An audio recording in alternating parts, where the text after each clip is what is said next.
Welcome back to the Tacomaholic channel, everybody. Today we are installing the Noico Red 315mm 20 square foot of their car heat and sound insulation. This is the closed cell foam. As many of you know, I have removed the back seats in my Tacoma and I sound deaden the back walls, since when you have the seats in there, that does a great job of actually keeping the road noise out. But since I'm not running the back seats for other stuff, I needed to do something about the road noise, and the sound deadening butyl mat from Noico also did fine. Check out this video right here if you haven't already to see that install. And to show you just how effective the stuff I'll be using is, check this out.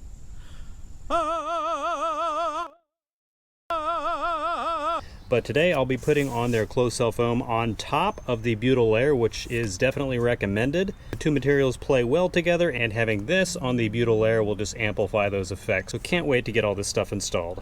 If you guys want to do something similar to your trucks, I will of course put a link for this down in the description below. There are different types. This is the 315mm, which I measured it out, comes out to about 5/16 of an inch thick, and you do get 19 sheets of this stuff, which, like I mentioned, 20 square feet should be plenty to do the back wall and probably even the doors if you just get one box. Alright guys, so today I will be tackling the installation of the closed cell foam in all four doors and behind my rear molle panel. I have made videos showing you how to take off all the door panels and the plastic that is in front of the back wall of your truck if you are still running your rear seats. I'll put links to both of those videos in the description below and as tags up here, so check those out. So first thing I need to do for this, I need to go ahead and remove the molle panel, which isn't really too bad. It's literally like 6 bolts if I remember correctly. I'm going to try to do it though with everything on it so I don't have to reposition that, and with my subwoofer in place, which is what that box is if you did not know. Don't want to have to disconnect that and mess with anything, so let me get this removed and we'll get ready to get started. Well, that wasn't exactly hard, but it wasn't exactly easy either, right in the middle ground.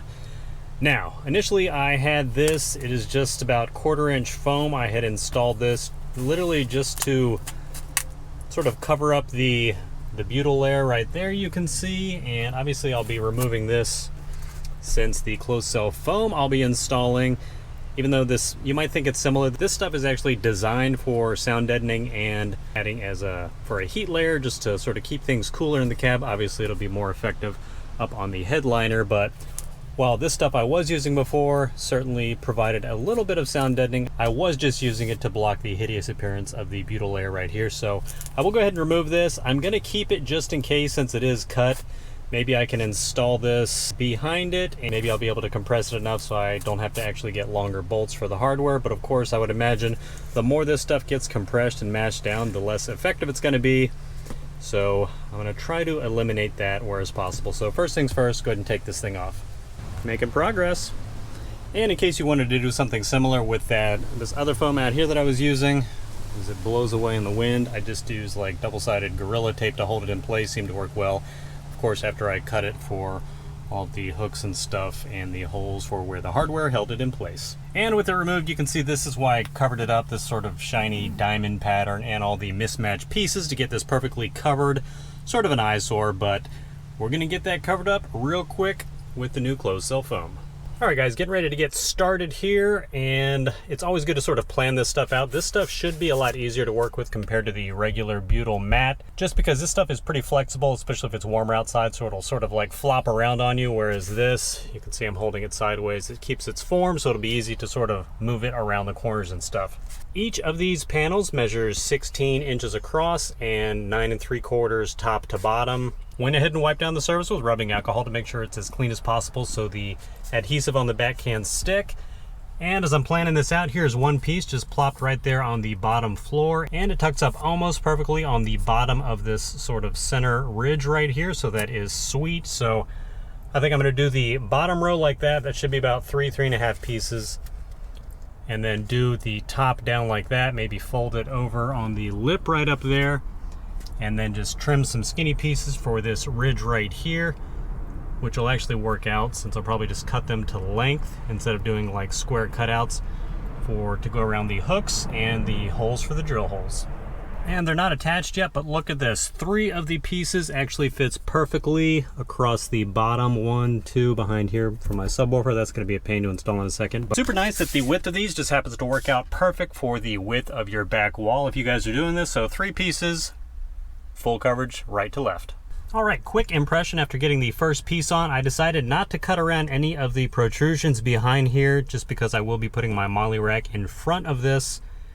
And it'll be loaded down with gear, so any of these like tumors you see right here, you're not really going to be able to see them. Plus, every time you cut out a little bit, that's just that much more square inches, I guess, in this case, where you're not getting the insulation for sound and heat. Got the first piece in. It goes on super smooth, way easier than using this stuff. It's very easy to bend it around these corners and stuff. So I'll go ahead and get this middle piece in, which is going to be a pain because I have about an inch of space between the back wall and my subwoofer, but is what it is. Don't want to have to remove this, so I'll go ahead and finish that bottom row.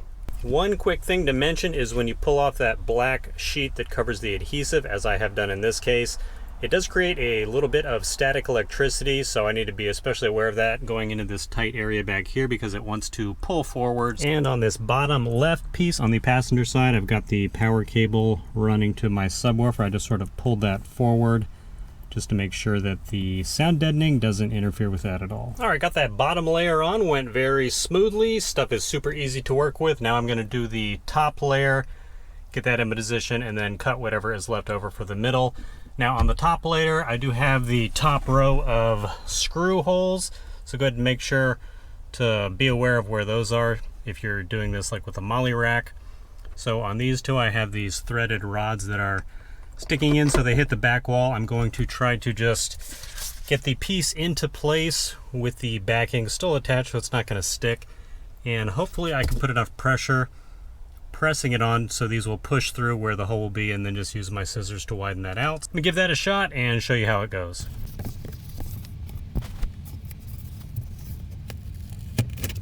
And as you can probably see, that does pop through very easy, so if you guys are doing this and have to be aware of where your holes are for the hardware to mount your molle rack, just keep that in mind. Super easy.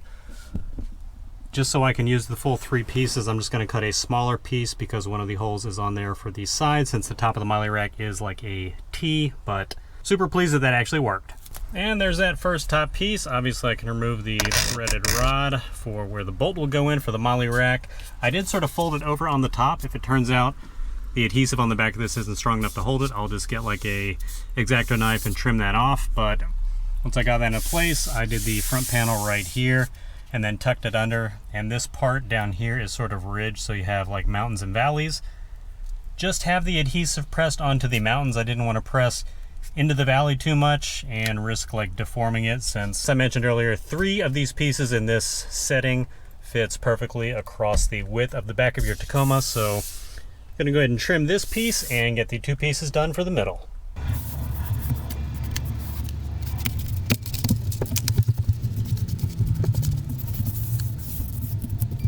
All right, top row done, getting ready to do the small middle piece. Already got the threaded rods in here. I mean, these actually fit in perfect. I'll put the size of these on the screen if you guys want to grab some to do the same trick. I have just enough clearance here on either side of my subwoofer enclosure. That's sort of going to be a pain to get on, since you can see the piece overlaps like another, I don't know, 2 or 3 inches right there. So I might just cut a piece like going up to this, to the side, and then maybe split the middle for the 2 pieces and then do it the same on the other side, just so I don't have to worry about like tucking that back corner in here, because it's going to be probably impossible to get that in there cleanly. So I'm going to go ahead and measure out these middle pieces and get them cut. Quick change of plan for this one opening I need to watch out for near my subwoofer. These were the longer threaded rods I was using. I found like an inch long or inch and a half, exact same thread. So I use that. I should have plenty of clearance to just slap it on now, so I don't have to worry about cutting any extra pieces.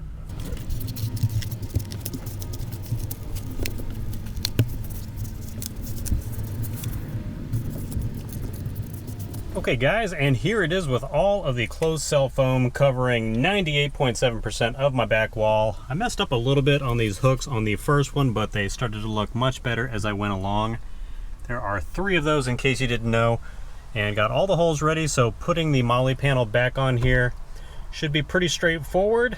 And I'm flirting with the idea, just for shits and giggles, I might try to go ahead and put that other piece of black foam on top of this to see if that will work with the closed cell foam, just to clean things up. But if it's too tight, I don't really feel like running out and buying like slightly longer bolts, like an extra 5-10 millimeters. No biggie, I'll just throw the molle panel on top of the closed cell foams. This part should be fun, trying to get it into position behind the subwoofer, but it really wasn't that bad taking it off, so let me go grab that real quick.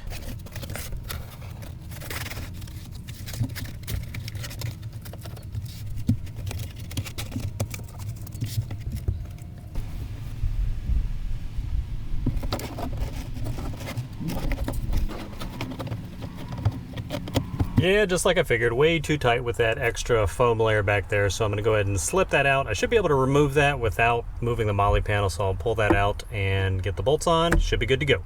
Alright boys, after a little hassle, we finally got it.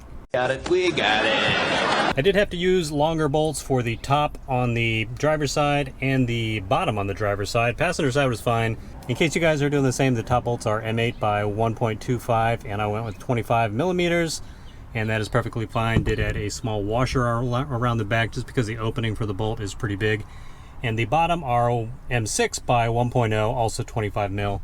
But all the ones I had for the passenger side worked fine, so there it is. I'm kind of digging the slight contrast with that sort of gunmetal color of the closed cell foam, if you guys can see that on camera. Finally got everything bolted down, now for a quick test drive just to see if I can actually tell the difference.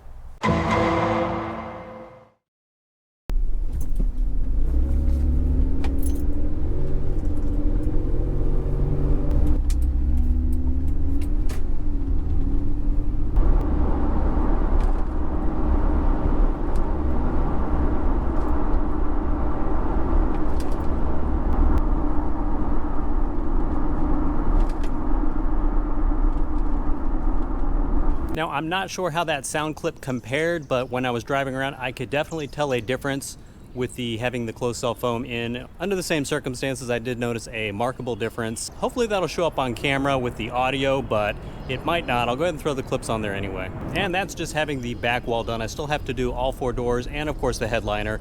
And doing those, that should be a huge difference in keeping out both the sound and of course that disgusting summer heat. Alright guys, all finished with the install, and just for the back wall of the Tacoma, I have 9 full sheets remaining for the closed cell foam, and like 4 or 5 of these scraps used to like cut some smaller pieces, so 1 box is more than enough for the back wall and of course all 4 doors. Now I do plan on tackling the headliner in the near future. I'll definitely do a video on that. You guys know how I roll. Just in case you are shopping around, 1 box, plenty for the back wall and all 4 doors. And count on that door video coming pretty soon as well. All right, everybody, that will do it for this video. If you think you are going to do this to your truck, go ahead and comment below. Let me know. As always, thank you so much for your support while watching this video. Enjoy your Memorial Day weekend, and I'll see you in the next video.